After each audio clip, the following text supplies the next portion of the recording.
Greetings to everyone. मैं Arushi Negi international patients union IPU से आप सभी को डॉक्टर आर में स्वागत करती हूँ। International patients union digital health associates का एक स्ट्रेटेजिक बिजनेस यूनिट है जो पेशेंट्स को देश भर के top doctors, policy makers, regulators, industry leaders और फेलो पेशेंट्स से कनेक्ट करता है। इंटरनेशनल पेशेंट्स यूनियन का विश्वास पेशेंट्स को सशक्त करने में है, इसलिए पेशेंट यूनियन ऐप जो एंड्रॉयड और आईफोन दोनों प्लेटफॉर्म्स पर उपलब्ध है काफी विशेष फीचर्स प्रदान करती है। जैसे आप अपने जैसे कई पेशेंट्स और केयर गिवर्स से जुड़ सकते हैं, एक दूसरे से सीख सकते हैं कि आप बीमारियों को कैसे अच्छे से मैनेज करेंगे। आप पेशेंट्स यूनियन ऐप पर हॉस्पिटल्स, हेल्थ केयर प्रोवाइडर्स और गवर्नमेंट स्कीम्स को भी रेट कर सकते हैं और अपना हेल्थ को एक्सपीरियंस को शेयर कर सकते हैं। पेशेंट्स यूनियन ऐप पर आप ऑथेंटिक रिसोर्सेज और सरकारी स्कीम्स की जानकारी भी प्राप्त कर सकते हैं। आईपीयू ऐप पर 34 डिजीज स्पेसिफिक कम्युनिटीज का हिस्सा बन सकते हैं और अपने अनुभव को बांट सकते हैं। ये एक ऐप वॉइस इनेबल्ड है और हिंदी और इंग्लिश दोनों भाषाओं में उपलब्ध है। आपकी प्राइवेसी के लिए आप अपने पोस्ट अनोनिमस तरीके से भी लिख सकते हैं और पोल्स में हिस्सा लेकर पॉलिसी मेकिंग में भी योगदान कर सकते हैं। हमें बहुत खुशी हो रही है ये बताते हुए कि इंटरनेशनल पेशेंट्स यूनियन कॉन्फ्रेंस 2025 7 अप्रैल 2025 को India international centre new Delhi में होने जा रहा है। ये कॉन्फ्रेंस एक ऐसी जगह है जहां अलग अलग स्टेक होल्डर्स मिलकर पेशेंट एक्सपीरियंस और ट्रीटमेंट आउटकम्स को सुधारने के नए सॉल्यूशंस डिस्कस करेंगे। इस साल कॉन्फ्रेंस में पेशेंट केयर, सेफ्टी और एक्सेसिबिलिटी के महत्वपूर्ण मुद्दों पर चर्चा होगी और हमें गर्व के साथ हमारे कुछ प्रसिद्ध स्पीकर्स होंगे, जैसे doctor Vinod Paul, member health Niti Aayog government of India, doctor Rajiv Raghuvanshi, drugs controller general of India, doctor R K Srivastava, former chairman medical council of India and former director general health services government of India, mister Amitabh Nag, CEO digital India Bhashini division, digital India corporation government of India, doctor K Madan Gopal, adviser public health administration NHRC ministry of health and family welfare government of India and many more. इस साल के conference को 5 CNE from Indian nursing council से भी प्राप्त हुए हैं। हम विनम्रता से आप सभी को इनवाइट करते हैं इंटरनेशनल पेशेंट्स यूनियन कॉन्फ्रेंस 2025 का हिस्सा बनने और हेल्थ केयर में एक नए परिवर्तन की शुरुआत करने के लिए। आपको रजिस्ट्रेशन लिंक कमेंट्स में मिल जाएगा। हमारी कोशिश है कि हम आप तक टॉप डॉक्टर्स को लेकर आएं जो आपके सवालों के जवाब सरल भाषा में दें। मैं आप सभी का स्वागत करती हूं डॉक्टर आर में, जो कि एक लाइव सेशन है जहां एक प्रसिद्ध मेडिकल प्रोफेशनल आपके हेल्थ रिलेटेड सवालों का रियल टाइम में जवाब देते हैं। आज के डॉक्टर आर के लिए हम इम्पेंडिंग हार्ट फेलियर के बारे में बात करेंगे, जिसके लिए हमारे साथ हैं डॉक्टर अभिजीत रे। सर एक प्रसिद्ध नॉन इन्वेजिव कार्डियोलॉजिस्ट और क्लिनिकल रिसर्चर हैं, जिनके पास न्यूरोमेडिसिन और कार्डियोलॉजी में विशेष अनुभव है।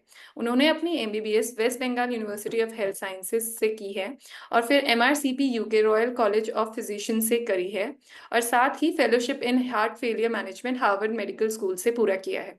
उनका क्लिनिकल सफर SSKM hospital Kolkata, Countess of Chester hospital UK और Beth Israel memorial hospital USA से होते हुए एम्बर टैग एनालिटिक्स तक पहुंचा है, जहां अभी वे क्लिनिकल रिसर्चर के रूप में काम करते हैं। डॉक्टर रे के नाम पर LVEF determination using ECG signals का USA में पेटेंट भी है और उन्होंने कई पेपर्स पब्लिश करे, जैसे इम्पेंडिंग हार्ट फेलियर पे, ECG based serum potassium estimation पे और रेस डिजीज पे। सर जो है रॉयल सोसाइटी ऑफ मेडिसिन के फेलो और अमेरिकन हार्ट एसोसिएशन के मेंबर के रूप में भी उन्होंने अपना महत्वपूर्ण योगदान दिया है। We welcome you sir. Afternoon, everyone. Thank you for having me here. तो डॉक्टर आर की शुरुआत करते हुए मैं आप सभी पार्टिसिपेंट्स को एनकरेज करना चाहूंगी कि आप इस मौके का पूरा फायदा उठाएं और आपके कोई भी सवाल है वो हमारे Q&A सेक्शन में लिखें। अगर आपका पास कोई भी स्वास्थ्य संबंधी कोई भी चिंता या कोई भी स्पेसिफिक कंडीशन के बारे में आपको जानना है, तो ये एक परफेक्ट समय है एक्सपर्ट एडवाइस लेने का। सो विदाउट फर्दर अडू आज के डॉक्टर आर की शुरुआत करते हैं। I request sir to proceed further. Thank you.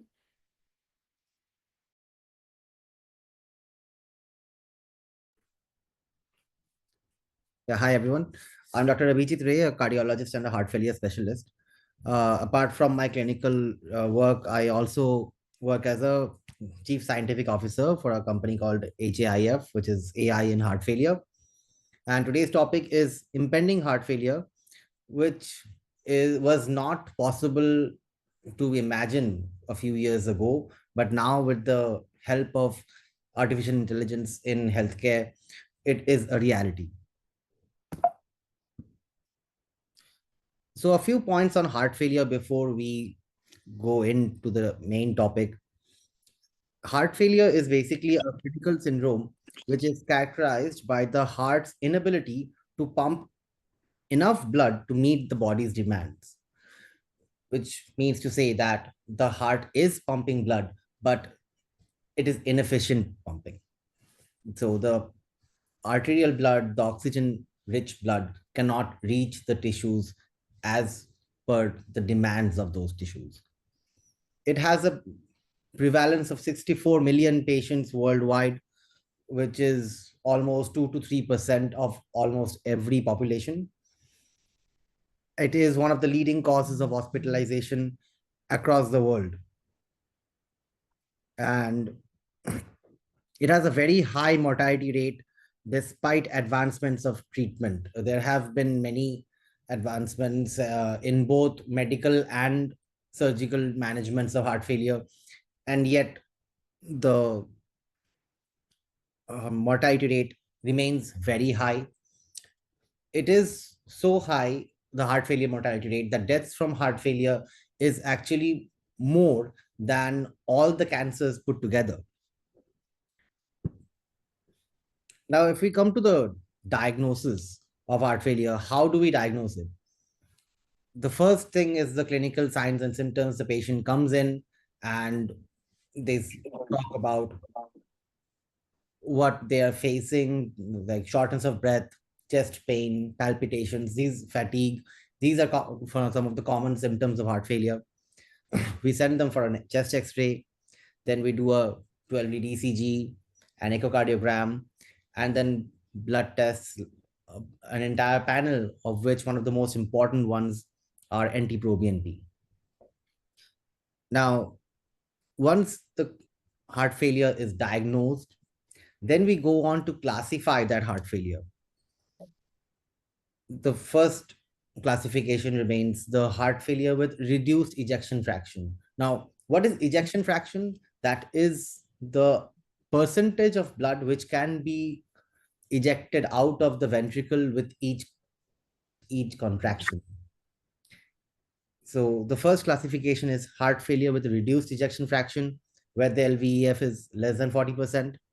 Then we have heart failure with mildly reduced ejection fraction, where the LVEF varies between 41 and 49%. And heart failure with preserved ejection fraction, which is LVEF more than 50%. These are the three main classifications. And for the patients on treatment, we have a classification called heart failure with improved ejection fraction, where the ejection fraction has recovered from a less than 40% to more than 40%. Now, the common causes and risk factors, the cardiac causes include heart attacks or myocardial infarction, high blood pressure or hypertension, valvular heart disease, atrial fibrillation, or any other arrhythmia, which is the rhythm problem of the heart. These are the most common cardiac causes of heart failure, whereas non-cardiac causes include diabetes, obesity, kidney disease, chronic lung disease like COPD, alcohol, smoking, drug-induced cardiomyopathy. It is quite common in patients receiving chemotherapy for different cancers. And the genetic predisposition is definitely a very important factor for multiple cardiomyopathies. Now, what are the problems with the current diagnostic methods? Number one, it is overly dependent on the clinician, technician, and other experts. As I mentioned, that a doctor needs to take a note of the clinical signs and symptoms. And then we have 2D echocardiography, where we need a cardiologist. Then NT-proBNP levels, where we need a specified lab and a phlebotomist. So there are the experts involved here. A 2D echocardiography and NT-proBNP are quite sophisticated modalities of investigations, which are not readily available at primary healthcare centers and other lower centers. the entire course of this diagnosis, it is not a one point of contact diagnosis. It can happen over days or even at times weeks, depending on the availability or at the center.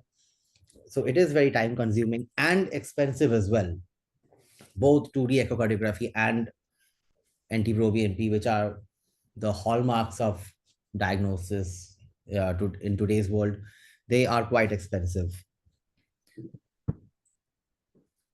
So we come up with the solution. It is an AI-based algorithm, which at its core has a mathematical formula. And on top of that, we are using AI ML enabled predictive algorithm, and the entire technology is patented. So it's very simple and easy to use. Any ECG, be it from a 12 lead ECG machine or even handheld single lead devices, they can be uploaded onto this software, and the software analyzes this ECG and predicts the patient's risk of developing heart failure in the next 3 months. So either the result comes as a risk of heart failure or no risk of heart failure in the next 3 months. This is once the ECG is done, it requires no further expert management, and the entire result can be brought to the patient within the next 5 minutes. The advantages is, as I mentioned, no additional expertise is required. It can be done with both 12 lead ECGs and handheld ECGs, so it is quite easy to use. It is time saving, like we are bringing the entire week of diagnosis down to 5 minutes. uh, it is inexpensive, based on just a simple ECG and a screening tool. By screening tool, I mean that, as I mentioned, 2 to 4% of the population are suffering from heart failure. That is only the population we know of. There are also a lot of patients, probably 1 to 2% more, who are underdiagnosed or not yet diagnosed for heart failure. So this can be used as a screening tool for those patients as well, not just for the ones who are suffering from heart failure at the moment.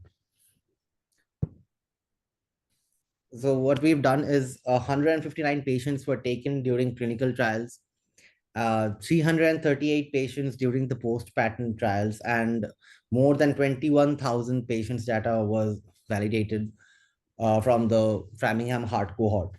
And all of this showed a sensitivity of 97.4%, a specificity of 99.8%, a positive predictive value of 97.5%, and a negative predictive value of 99.8%. The As you can see, the ROC curve, the AOC is 0.995, which means a very high correlation between this algorithm and the patient's heart failure status. Because of these results and the validation, more than 5 multinational health tech companies are using this product. 35 hospitals and clinics across the world are interested in it, and we are doing camps across India. We already have 5,000 patients under our wing. So we come to the actual topic for the day, which is impending heart failure. So I would like to talk about the current stages in heart failure we have. The American Heart Association states 4 stages. Stage A is a patient at risk, where they define it as a patient at risk, but no structural disease or symptoms of heart failure. Then we have stage B, which is pre-heart failure. There is structural heart disease, but there is no symptom of heart failure. As I mentioned earlier, for a diagnosis of heart failure, signs and symptoms are very important. So at this stage, there are still no symptoms, but the heart structurally starts to deteriorate. Then the stage C comes in, which is the first diagnosis of actual heart failure, where there is structural heart disease and also associated symptoms of heart failure. And stage D is advanced, which is severe refractory heart failure. By refractory, I mean despite treatment protocols, the heart failure can't be managed well with medications. So, in between stage B and C, based on this algorithm, we are proposing the stage impending heart failure, which is a difference between the impending heart failure and the pre heart failure stages is basically that at the pre heart failure stage, the current stage B, there is no way to determine which patients will go into stage C and when. So that is where this software, this algorithm can be very useful. We can screen the patients and determine who amongst them will be going into heart failure within the next 3 months, who are at the highest risk. And it is still to be seen if the clinician, that it is upon the clinician if he or she wants to start treatment for heart failure right away, or they want to wait and keep on treating the underlying causes. What we are trying to do here is basically delay the onset of stage C or reverse the heart altogether from a pre heart failure stage. That is the entire idea behind the new staging of impending heart failure. It has already been presented as a poster in the European Society of Cardiology conference, and it is it's a proposal for the World Health Organization ICD-11 classification of diseases. So with this new stage of heart failure, I sincerely hope and believe that the burden of her heart failure across the world can severely be reduced. That's all from my side. Thank you.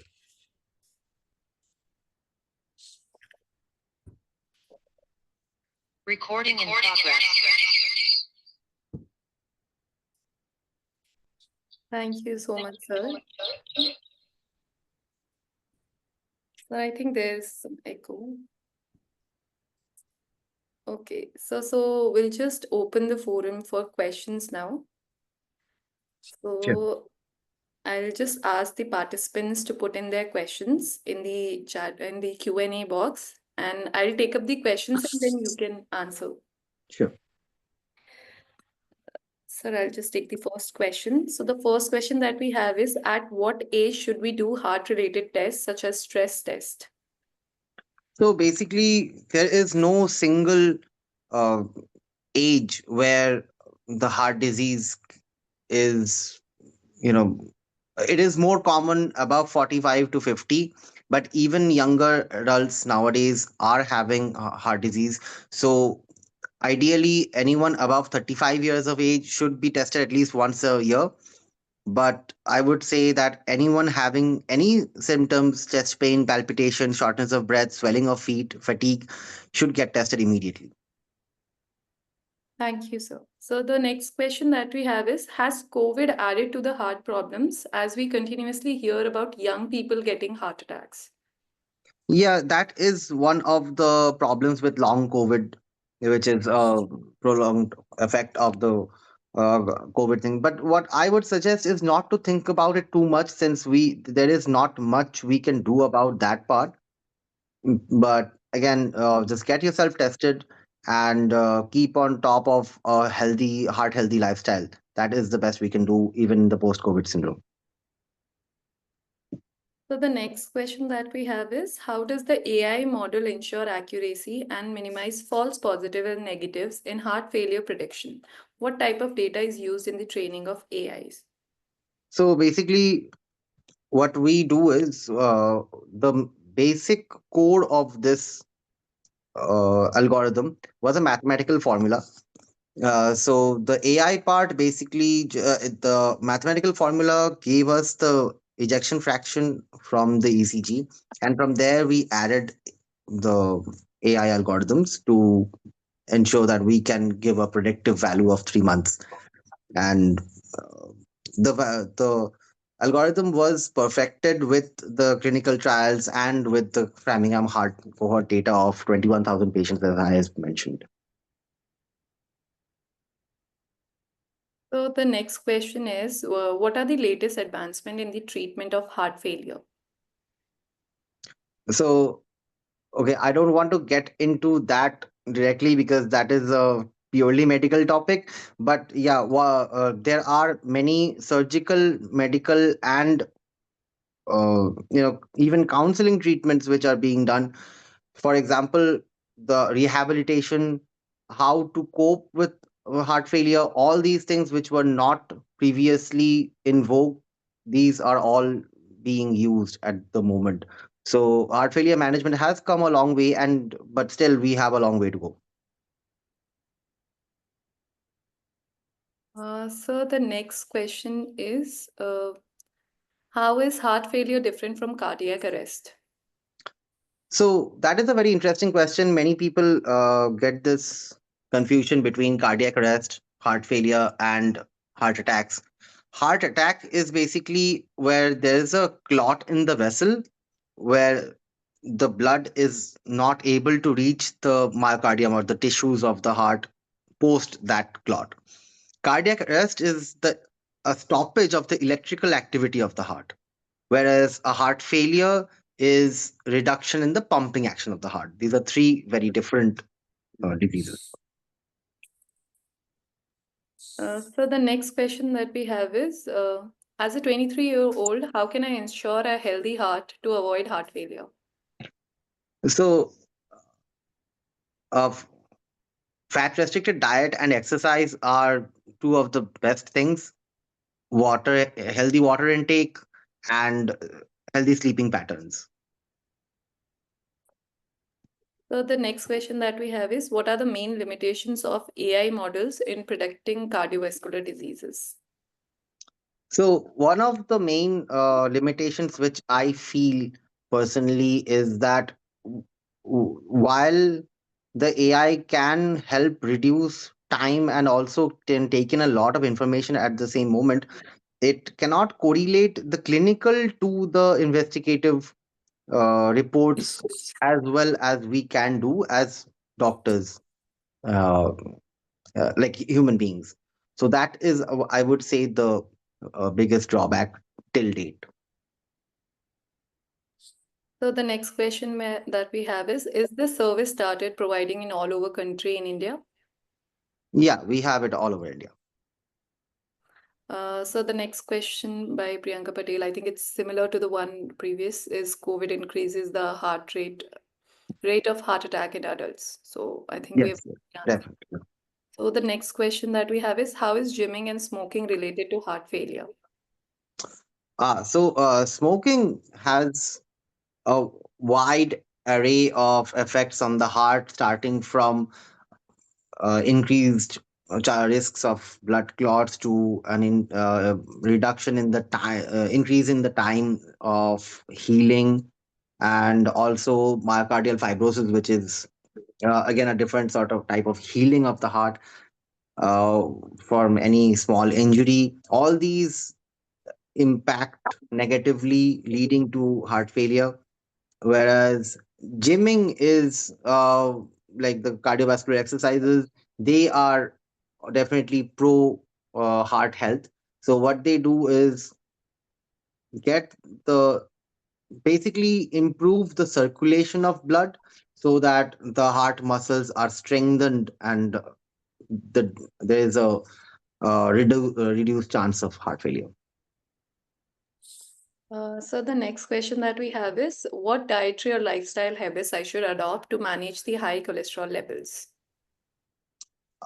So if you have high cholesterol already, then brisk walking for 30 minutes a day, 5 to 6 days a week, fat restricted diets, and I would also suggest carbohydrate restrictions, and also check with your clinicians if you need any medications for that.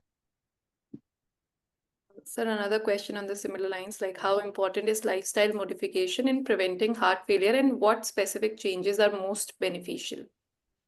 Yeah, I think I covered that already. So the next question that we have is how much expensive is this treatment and test have? So the test is being rolled out at 250 rupees per test at the moment. And you need a ECG before that. I think ECGs are available at 250 to 300 rupees in the private setup. So the next question that we have is what role do AI and big data play in predicting and managing heart failure? So this is one of the most unique algorithms where heart failure is being predicted using AI.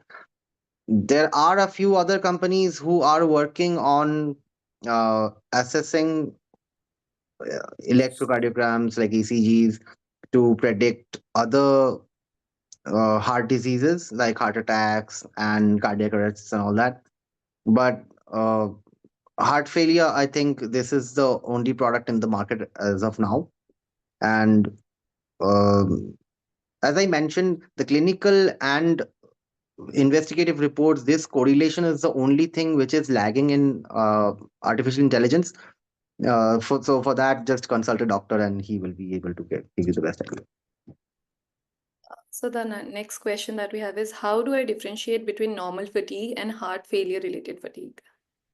Yes, that is one of the reasons why heart failure is it is one of the most underdiagnosed diseases because of fatigue is often overlooked. So I would suggest that if fatigue is enough that it is hampering daily life, it is always better to get checked. It is not just heart failure, many diseases, including diabetes, hypothyroidism, all of these can cause fatigue. So just make sure that there is no underlying disease. So the next question is what are the benefits and limitations of using wearable devices like smartwatch or fitness trackers to monitor heart health? Yeah, nowadays these smartwatches with ECGs and all have come into play and they are quite useful. Uh, but then something to keep in mind is these are not 100% accurate. So they often give off false alarms. So even if these devices sort of raise an alarm, uh, not to panic, but first go to the hospital or a doctor and just get yourself checked up because that an alarm from these devices does not always mean that there is something wrong. So the next question is can you recommend any specific exercises or activities that are particularly beneficial for heart health? So walking is one of the best exercises ever. As I mentioned, brisk walking 30 minutes a day, 5 to 6 days a week, that can take care of a lot of problems. And then people who are interested in gyms, cardiovascular exercises are obviously very good for prevention of heart health. So the next question is how can policymakers and healthcare systems improve access to effective heart failure treatments? Yes, this is something which we are working on currently, like improving the heart failure treatment in the lower centers and the suburbs and the rural areas. It becomes it is a proactive management skill from all the doctors, the patients, you know, every stakeholder involved here. And I feel that the basic drugs which are needed to treat heart failure, if they can be communicated to the patient at in a timely manner, that is the best. And also the if the diagnostic tools are made available, that is also very important. So the next question is are there any genetic predispositions to heart failure that patients should be tested for? Not routinely, but if there is someone in the family who is having heart failure at a very young age, then definitely, like by young age, I mean 20, 25, 30, then definitely the doctor will ask any siblings or any other family members to get tested because there are quite a few genetic predispositions. But then people who develop heart failure at an older age, like 65, 70, those usually are not genetic.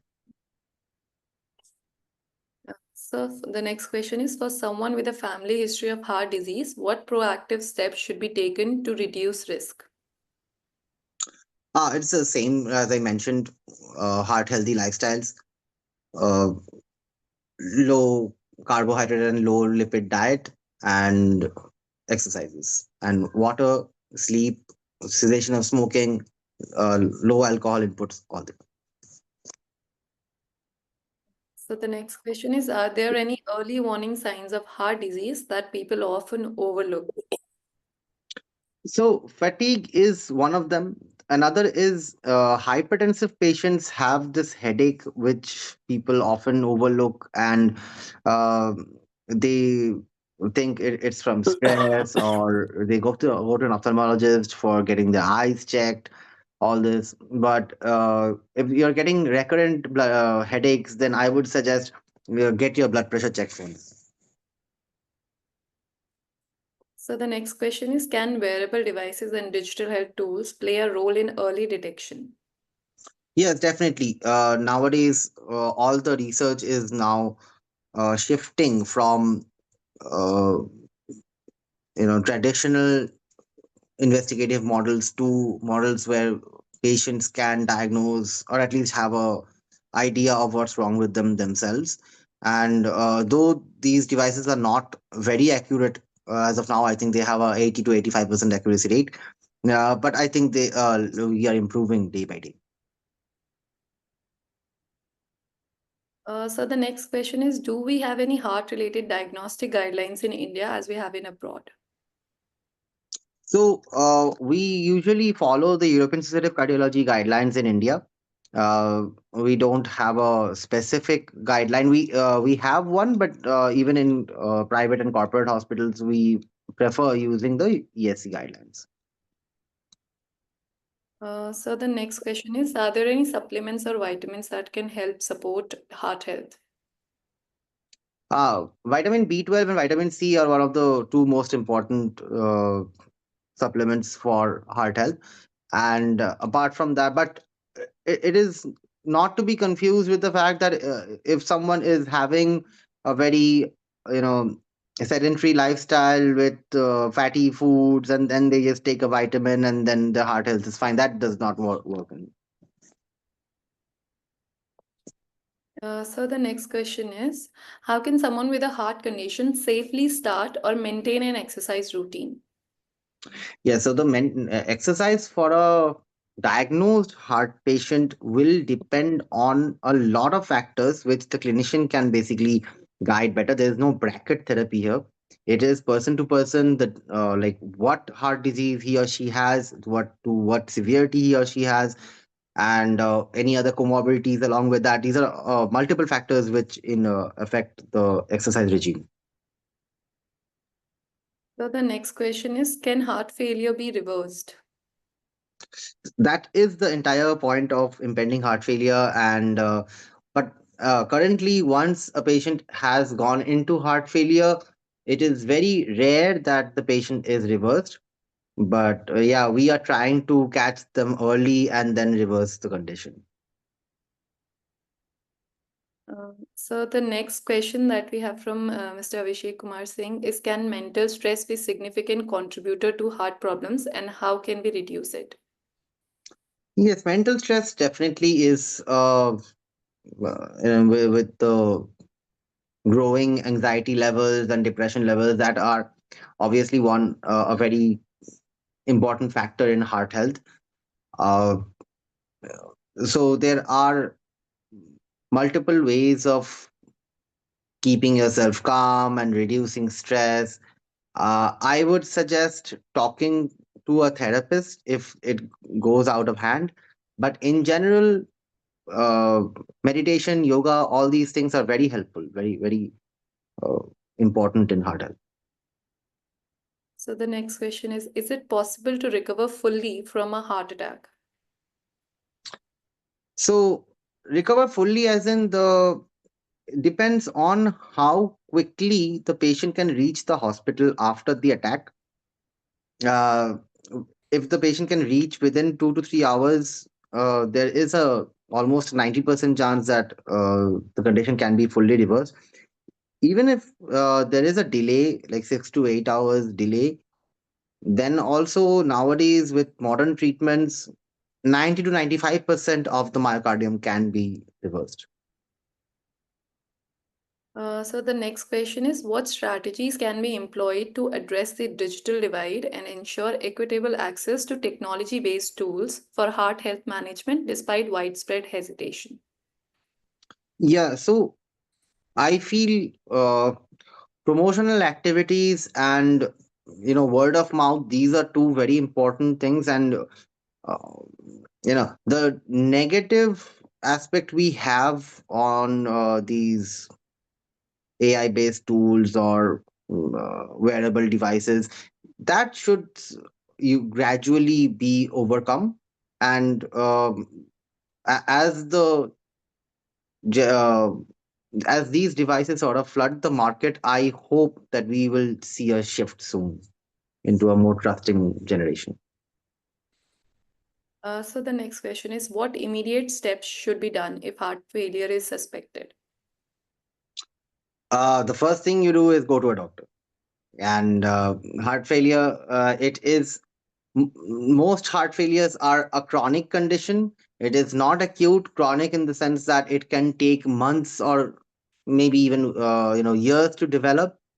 So as soon as you face any of the symptoms, or you feel like there is something not very usual happening, be it chest pain, be it palpitations, be it fatigue, be it shortness of breath, just go see a doctor. So the next question is, how does stress impact heart failure risk? I think we have already covered that. Yeah.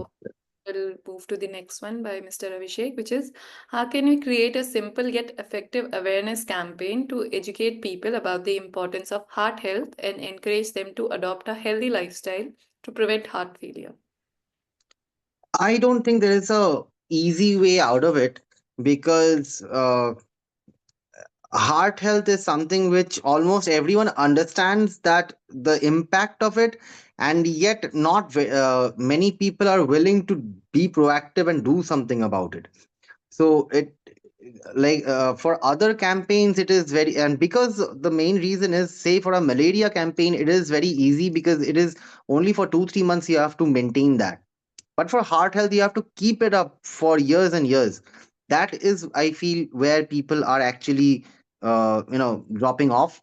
And the very thought of having a lifestyle change overall for years at end, that is something which people uh, are sort of lazy or scared. I don't know.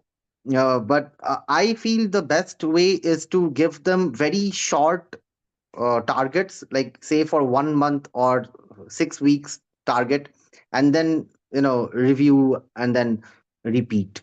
So if you tell them that you have to keep on doing this lifelong, that might be a problem. So the next question is, what role does kidney disease play in heart failure? Yeah, kidney and heart, these are very interrelated, because the kidneys handle the fluid volume, and the heart handles the circulation. So, a chronic kidney disease patient is at high risk of developing heart disease, and vice versa. The heart disease patients are at risk of developing kidney disease. At most of the times, these two conditions are managed simultaneously, and a heart disease patient is on a regular basis scrutinized for kidney disease, whereas a kidney disease patient is always given a ECG almost at every checkup.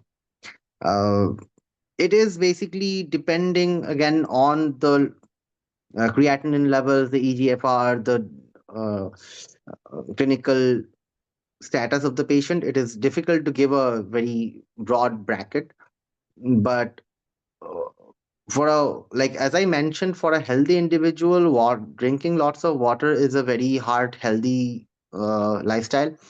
but that is a bit difficult for the kidney patients. So that becomes a patient to patient interaction there. So then another disease is, how does diabetes add to the heart failure? Yes, definitely. Diabetes is a disease which affects almost every organ of the body, including heart.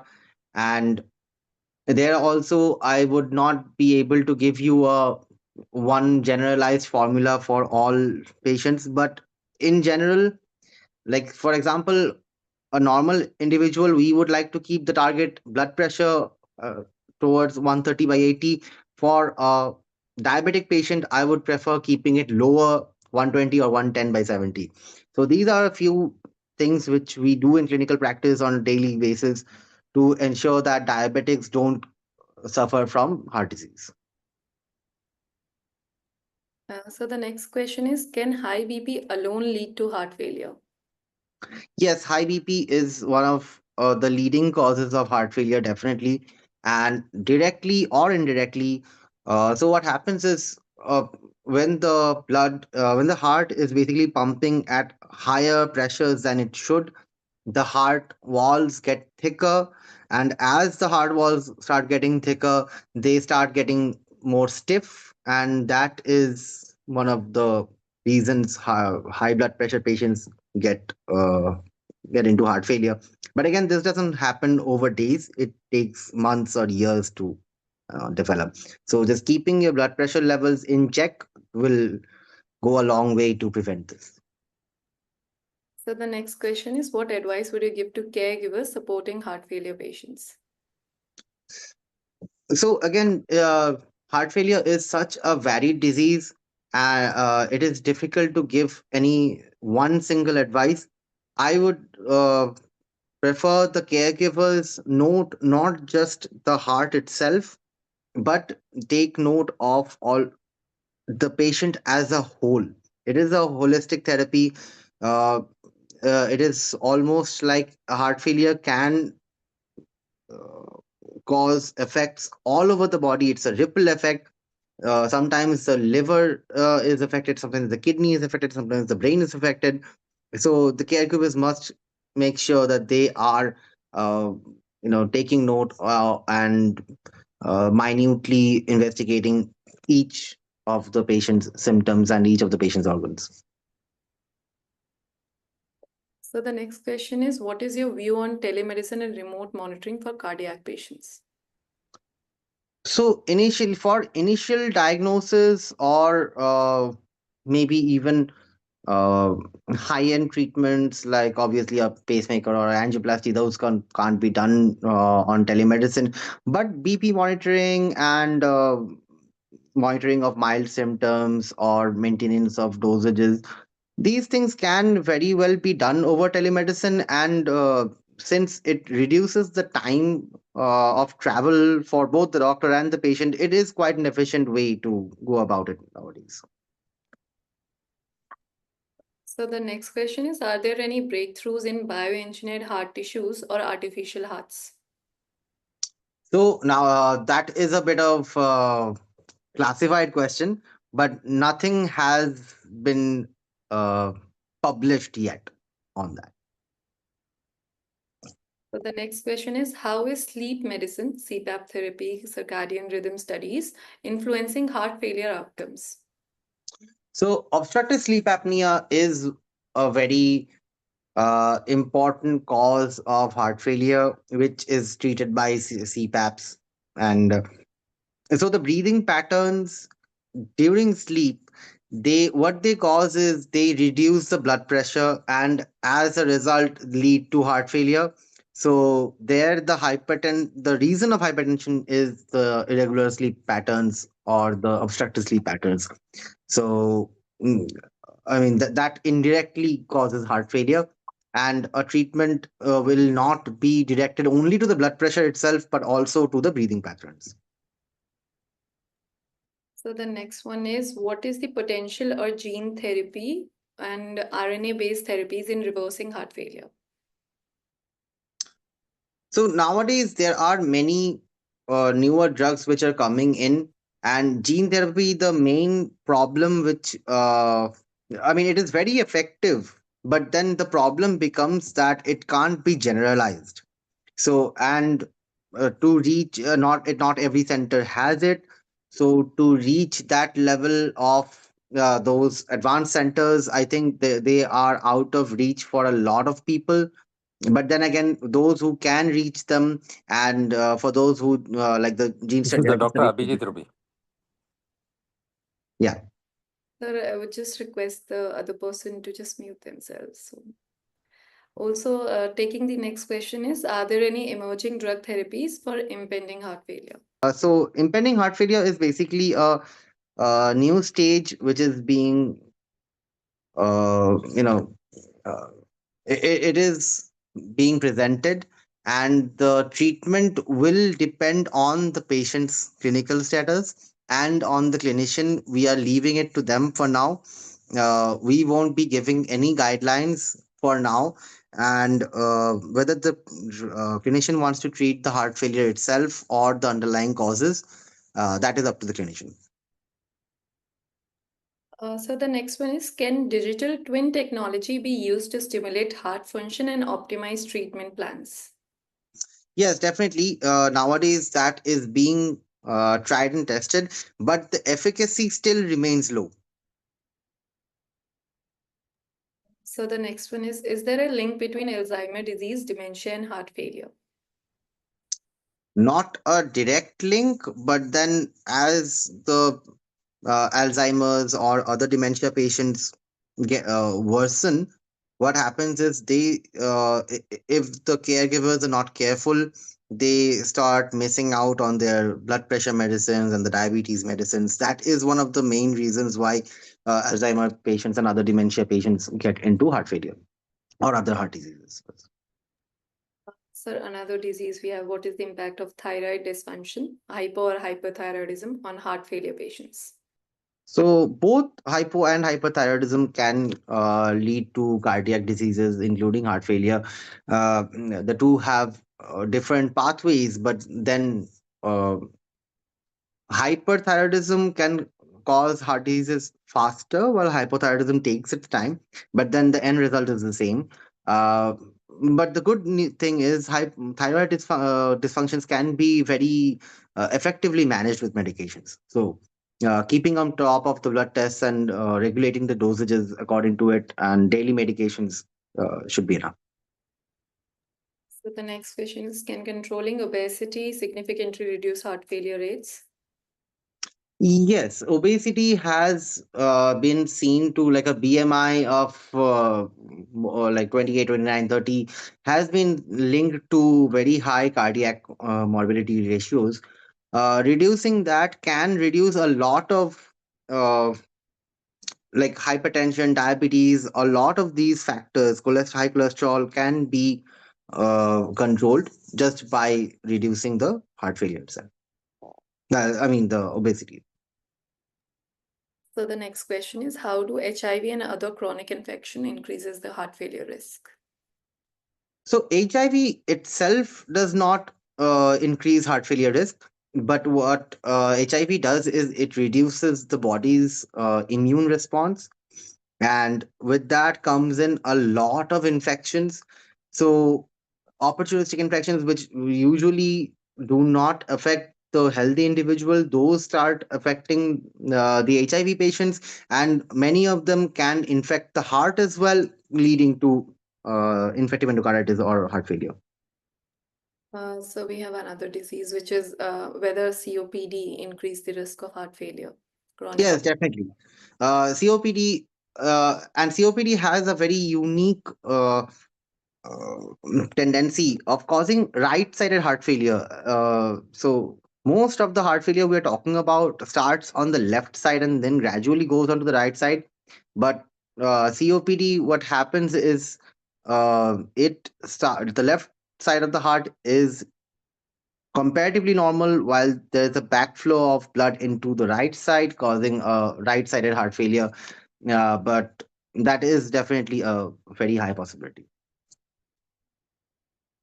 So the next question is, with GLP-1 receptor agonist being widely prescribed for weight loss, is there any concern about their long-term impact on cardiac function, especially in borderline heart failure patients?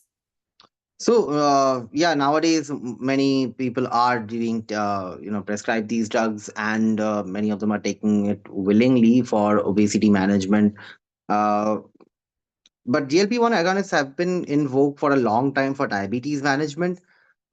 They do not pose a very high risk of, risk to the cardiac health as noted.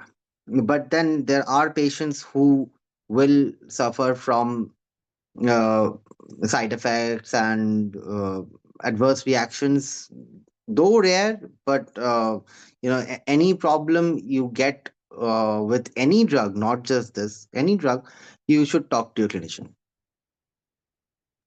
So the next one is, AI tools claim to predict impending heart failure, but should they be ever be allowed to override a clinician's judgment? At what point does AI transition from decision support to decision maker? Oh, no, no, no, never a decision maker.